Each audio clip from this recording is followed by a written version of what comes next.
All right, my name is Bill Callahan, and this is my YouTube channel.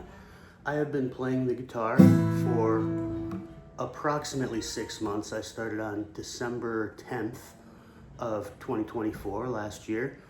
I had lost a job and found myself with more free time than I had ever had before in my life. I had enough savings that for the first time in my adult life, I could take some time for myself. If I'm honest, I have always wanted to do this. There was a 2-week period in my early 20s, maybe 19, when I was dating a girl who had an extra guitar, and she showed me some chords and I started learning. She needed the guitar back. I had resolved to buy one, but life got in the way, and here I am at 45, actually following through on that. Before I lost the job for most of my adult life, I was working a good 60 to 80 hours a week, so hobbies weren't really a thing. What little extra time I had was devoted to exercise and fitness and just the responsibilities of adult life. But this has been a wonderful 6 months for me. I've practiced guitar every day with the exception of 3 days, one of which was, two of which were during an international trip. And here I am. I'm gotten to the point where I can strum through a lot of songs with chords. I'm really into fingerstyle stuff, especially like early fingerstyle blues. That's the thing that probably gets me most excited about playing. This channel is mostly going to be a space where I can share what I'm thinking about, what I'm working on, the occasional performance. It's not going to be so much me showing off my skills, because I'm really not there yet, so much as it is me talking about my learning process, things I've discovered, what equipment I'm using, what's worked for me, what has not worked for me. For today, I'll just introduce you to this bad boy right here. This is my first guitar. This is a Yamaha FS800, pure acoustic. It's got no onboard electronics. You can always slap a sound hole pickup on here, but solid spruce top, laminate sides and back. Has an excellent tone. I think it was probably a great choice for a first guitar. Fairly inexpensive, low 200s. Got it at Guitar Center, and very happy with this instrument.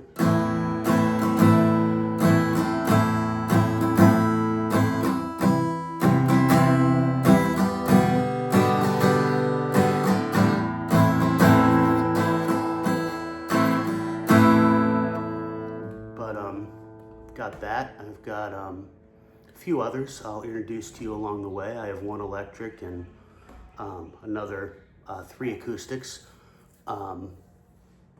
This is actually the only thing I have, well, this and the electric are the only things I've bought new. I've picked up a couple very cheap fixer-upper guitars from Facebook Marketplace and kind of made them my own.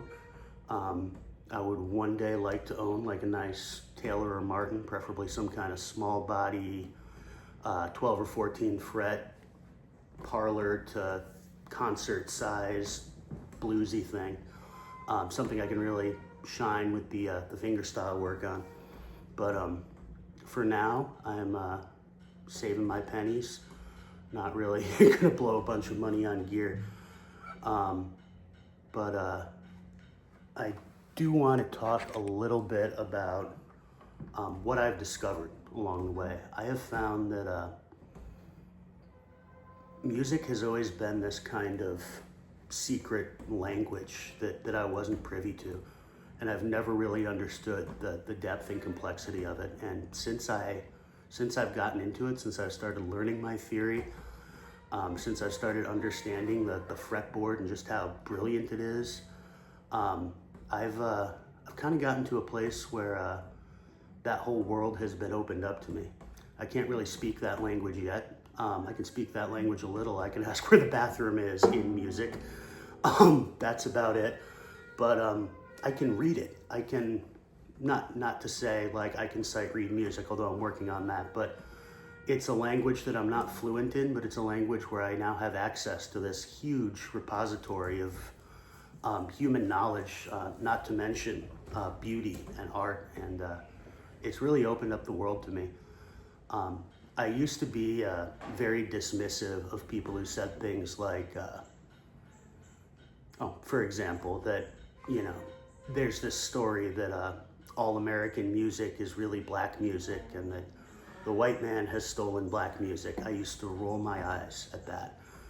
But since I've started exploring the blues, since I've come to understand how like the 12-bar blues form works, how the 1-4-5 progression works and why it works and how it feels and how you get to that feeling by, you know, creating this sort of tension, where the one chord will be going along and you'll find yourself at the 4 chord, and that builds the tension. And then, you know, you find yourself at the 5 chord, which is as far as you can get tonally from the 1 chord. And then there's this moment of resolution when you come back to the 1 and you can feel it. That's really given me a visceral understanding of how music works that I didn't have before. And the fact is that there is no American music to speak of that isn't derived from that blues and that structure. Like all rock is blues at its root. That whole, you know, Chuck Berry kind of progression that underlies all of rock, it's just a modified 12-bar blues structure. And it's true. There would be no American music without the blues. There would be no bluegrass without the blues. There would be no rock without the blues. Most of what we call spiritual religious music, other than the most, you know, ancient hymns that come from Europe, are derived from the same roots as the blues. That early American Southern music, which was heavily influenced by the Black experience and, you know, some things that were literally brought from Africa. I could nerd out for hours about the idea of the blues notes and that flattened note that we used to call the devil's note, and all the depth and complexity and richness that has been added to music from that tradition. And ultimately the sense of rhythm and the tonal palette of that tradition did come from Africa, like so much in the world. So that's just one example. I don't want to bring up something controversial, but that's just one example of how my entire way of looking at life has been changed by music. I am not somebody who, I'm kind of shy, honestly, and a little bit anxious socially. And music in particular has always been something that is very private and personal to me.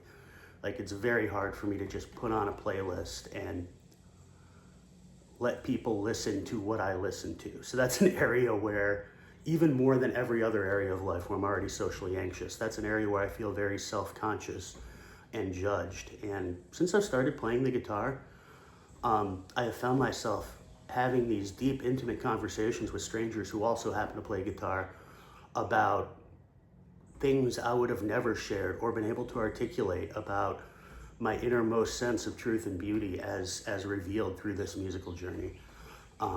It's been amazing, and this has only been 6 months and maybe 2 weeks of learning to play the guitar. I am very excited to do this for the rest of my life. I'm very excited to build my skills and to go further and to deepen my understanding, and perhaps to even write and compose my own songs someday.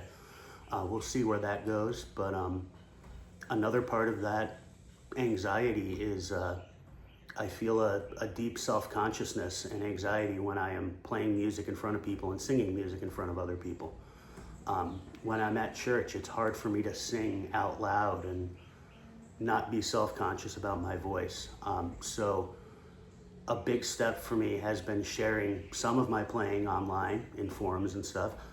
And I kind of gave myself the challenge as I started doing that 6 months in, I would start some kind of YouTube channel to have an online presence where I regularly share my playing, my thoughts, my progress. So this is going to be a space where I play sometimes, where I talk about equipment and gear sometimes, where I talk about my learning process and really how learning works, which has always been a fascination of mine. It's always been important to me to chase knowledge. Lifelong pursuit of knowledge, I think, is really part of the meaning of life. I mean, besides the connections that you have with people, the community, the love of other people, there's nothing else in life that matters as much as learning. We have this incredible brain as human beings. It's been called the most complex object in the universe, the human brain. And I don't think that's an understatement as far as we know. And I love using that tool. I love learning how to use that tool. I love talking about how to use that tool because we've got this one life. I'm at least halfway through mine. I'm 45 years old, and learning is what makes you a different person than you were last year. That doesn't just mean academic learning or technical learning like musical skills. There's also moral learning, social learning, the intimacy you form with others and what you learn by seeing how they're different from you and how they're the same as you. I think music is an excellent vehicle for exploring both the social and internal aspects of learning and how the brain works and how the mind works. So that's kind of what I'm going to do here. My primary source of musical learning right now is a website/program called Tony's Acoustic Challenge, which is done by Tony Polcastro. He also runs the Acoustic Tuesday show on YouTube, which if you haven't checked it out, please check it out. As a learning method, he goes through this 5-day cycle where you start with Monday is technical skill. So it'll be something like you might be practicing a pull-on, hammer-on or pull-off, like that kind of thing where you're transitioning from note to note. It might be like double stops. It might be a slide, that kind of thing where you're moving along the string from fret to fret. And he'll build some exercise around that where you're repeating a slide or a pull off or for instance, a double stop with a hammer on. And you'll repeat that on different sets of strings across the fretboard.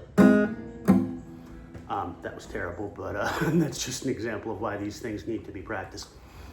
Tuesday, there's usually a specific guitar lick or riff.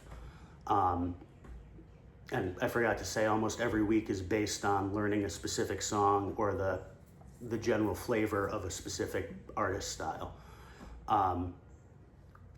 And so Tuesday it'll be a guitar lick or riff or something along those lines. And then Wednesday is improvisation day, which means you'll practice some scale. And you'll maybe learn that scale in a couple positions on the fretboard or learn the major and minor variants of the same note scale. So you might learn a position of G major pentatonic and a position of G minor pentatonic, and they'll overlap. And then there will be a backing track where once you've practiced a scale a few times, you improvise over the chord progression of that week's song or an example of that artist's style.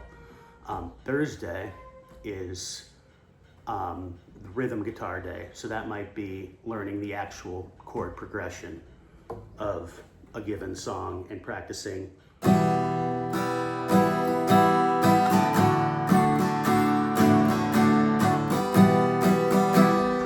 just going back and forth between basic versions of that chord progression.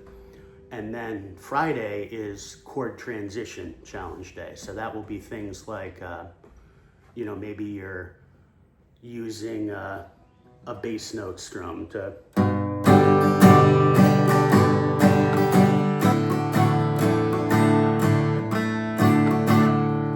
accent those chords, to accent the transitions between them. Maybe you'll use some kind of walk down between a couple chords. Maybe it will be hammering on to a variant of the chord, halfway through playing it which changes the sound. You end up with a lot of like chord embellishments that you're practicing. It really adds some depth to your play, and it's the kind of thing you can apply to whatever you're working on, which is what I love about Tony's Acoustic Challenge. You'll find that you improve at things you're not even practicing because you practiced adjacent things, or you'll get the idea of like, okay, if I accent the bass note on this chord progression, it makes it sound a little more, it gives it a little more motion. Or you'll do something like, you'll practice like,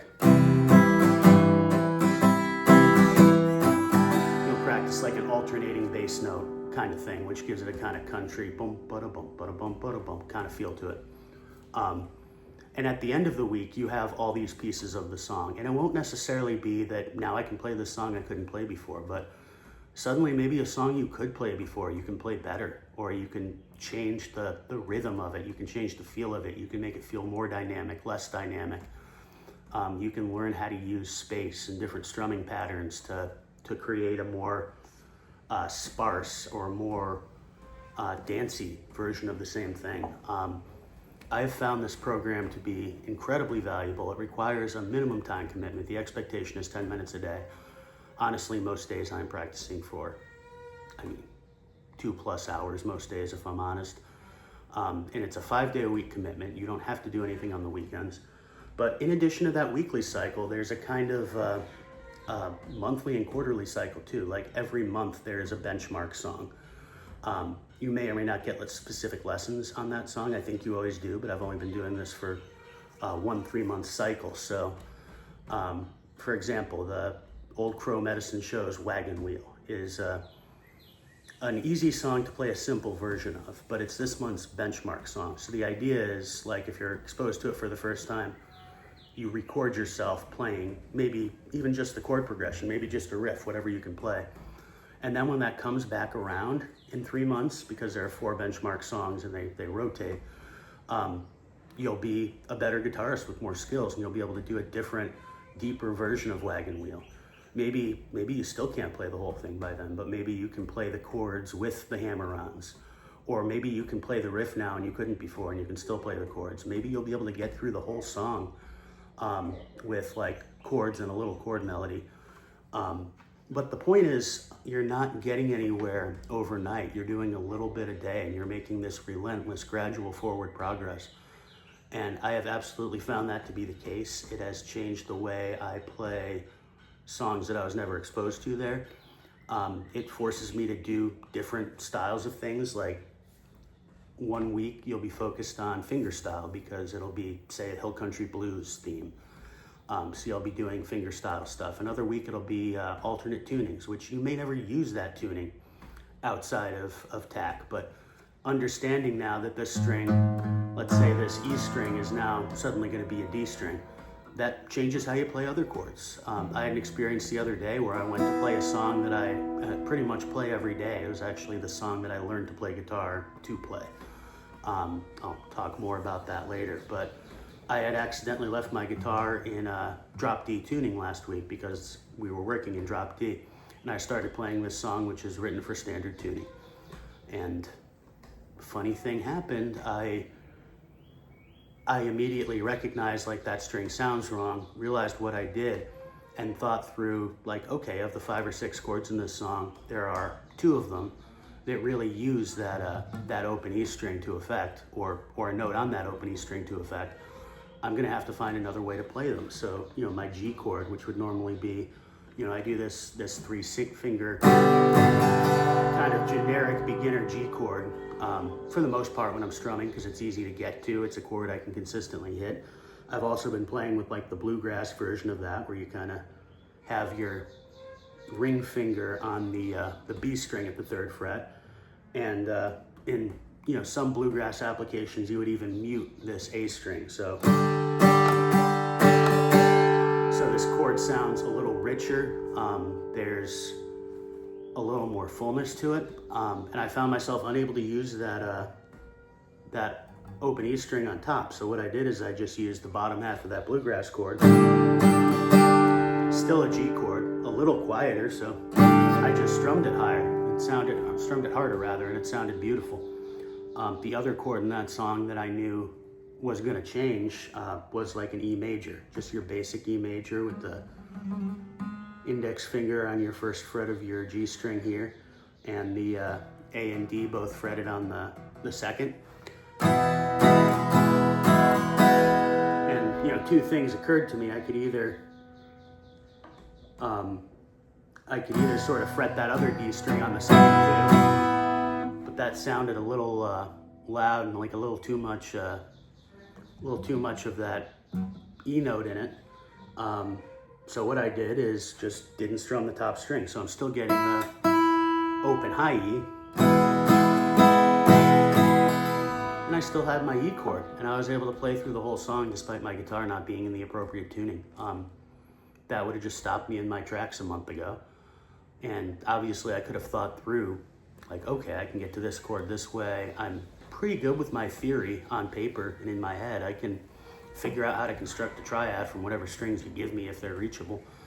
But actually doing it on the fly as you're playing without turning off your whole process to think about it, to sit there and count out, let's see, so this is D, this is E flat, this will be E. I didn't have time to do that because I decided to keep playing. So I sort of figured out, okay, I know this works, I'll do that. And that was a huge victory for me. And there have been a lot of those huge victories since I started Tony's Acoustic Challenge. My biggest consuming passion right now is the blues. I never appreciated blues music before. I mean, I would listen to like some blues rock, Zeppelin, Doors, that kind of thing.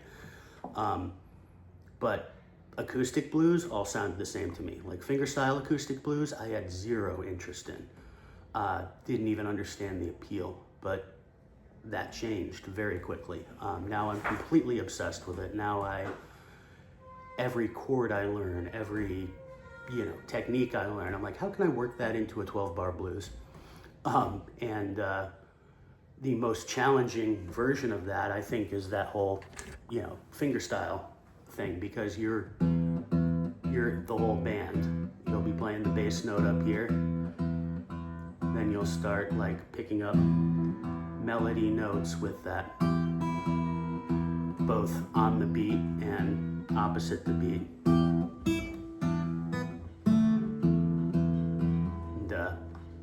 It creates this effect where you and your guitar, and also your voice, if you choose to sing, sort of becomes the whole band. You accompany yourself on a couple different levels at once.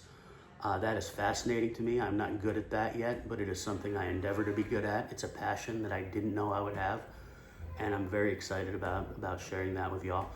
I'm going to discuss other resources I've used, other websites, other YouTube channels, books, particular practices of things like scales that have worked for me, things that haven't worked for me. I'm going to discuss things I've learned along the way. I'm going to discuss things like posture and stretching, because when you're doing this for 2 hours a day, if you're hunched over like this, you're going to feel that. So how do you stretch? How do you carry yourself? How do you hold your body in space? These things matter, and they make a huge difference to your playing. And having a place to share those things is not just an outlet, but it's something that forces you to think about those things and articulate them as you explore them. It's in and of itself an inducement to learning. So I did not intend for this to be 25 minutes long. This is just going to be my introduction here. But here we are, and I don't really know how I'm going to promote this yet. I'm going to share it in a couple forums. I'm going to share it with some friends, and we'll see what happens from there. I hope that it grows organically. But even if it doesn't, even if like 1 or 2 people ever watch this, being in this space and sharing what I'm doing is not something that comes easily to me, and I'm going to count that as a victory. So thank you very much for your time. I'm about to sign off here. My name is Bill Callahan, and I haven't even named this channel yet, but I'll come up with something. Thank you for your time.